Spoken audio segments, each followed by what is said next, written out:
Right, so hi, my name is Sabrina, and recently I had a video that got a lot of traction. It was basically a beginner recommendation guide for anime. So I was like, okay, beginner anime things, a lot of people liked it, and I realized that there are a lot of things that people should know about anime culture, like the anime genres. These aren't your typical sci-fi, romance, comedy, horror genres, these are anime genres. There are 8 types of anime to be exact, and they're worth knowing, so let's get started. Sports anime. Gag. I know, sports? Disgusting. But don't worry, it's very different in anime. Some sports anime have actually won awards recently.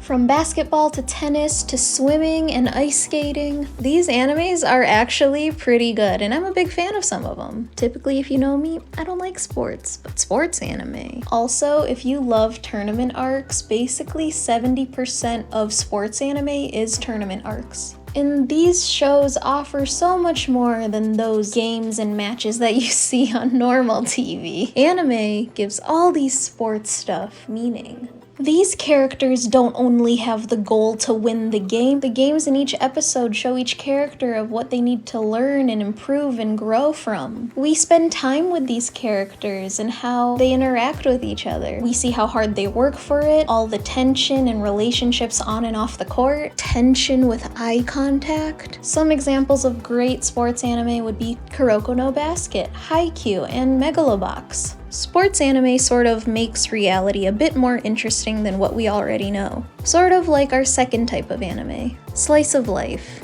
A break from the chaotic world that we know. This type of anime is the embodiment of seeing the beauty in ordinary things.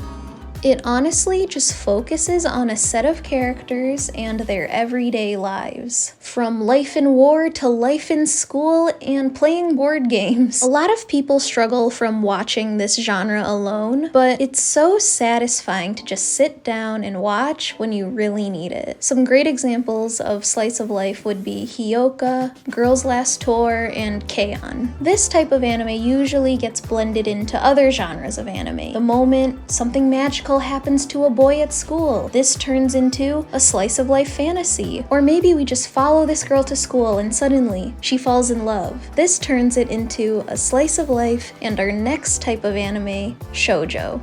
By definition, this type of anime is aimed primarily at a young female audience, typically characterized by a focus on personal and romantic relationships. I think you can see why this would get bunched into slice of life, because I don't know, most romances just happen in our reality in these. But really, Shoujo is its own entity, it's its own type, and is so much better than that Riverdale, Sabrina show, the other stuff on Netflix like You Want Vampires? Got it. Boys that are cursed? Got it. Love triangles? Boy do we got that. The gays? Yes. This type of anime is filled with so many romance stories that just tug on your heartstrings, and if you can't tell, it's my favorite type of anime. Some great examples would be My Love Story, Maid-sama, Kimi ni Todoke, and Toradora. And while shoujo is typically geared towards young female audiences, our next anime is geared for the exact opposite,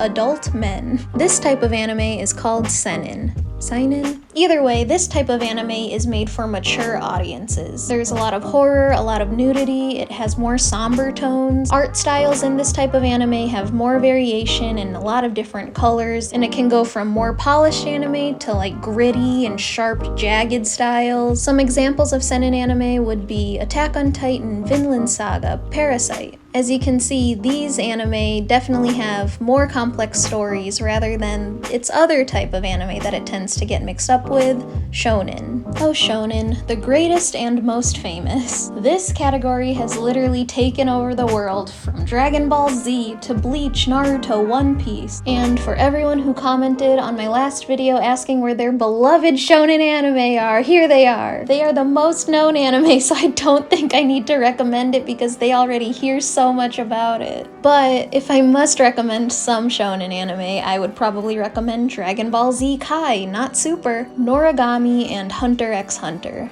This type of anime is definitely geared to young boys and is very much action-oriented, much like our next type of anime, Isekai. Isekai is a huge part of anime culture, probably because it is what the fans really want, to enter the world of anime or any other fictional universe. An Isekai can be pointed out when you see an average normal person that isn't really interesting get teleported through a book, through a car crash, through a video game, basically in anywhere, as long as they get teleported into a magical fantasy world.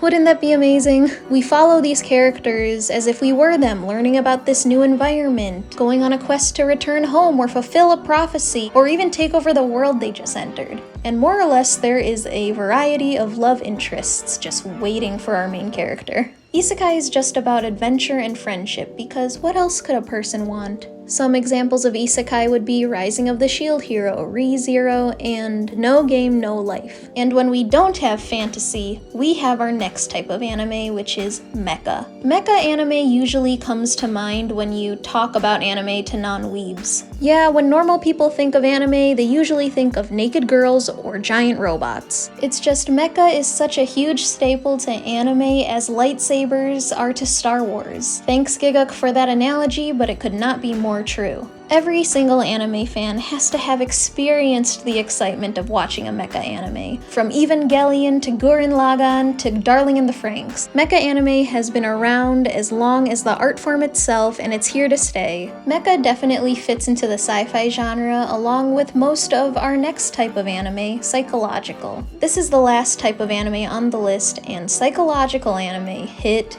deep. This type of anime is always a thrill to watch and always keeps you guessing. Other terms for this type of anime would be the smart anime or the big brain anime. And 9 out of 10 times, this type usually shakes you to your core, but in a good way. Some examples of psychological anime would be Death Parade, Terror in Resonance, and Serial Experiments Lane. And even if psychological anime isn't your thing, I hope you at least respect it, because there are just so good shows in this genre. Anyway, those are the 8 different types of anime. Sometimes they overlap, sometimes they don't, but it's great. Anime's just great. Like, comment, subscribe, all of it, none of it. Let me know if there are other genres that I might have missed, what your favorite type of anime is, other recommendations that I might have missed. Let me know. It's not like I care or anything.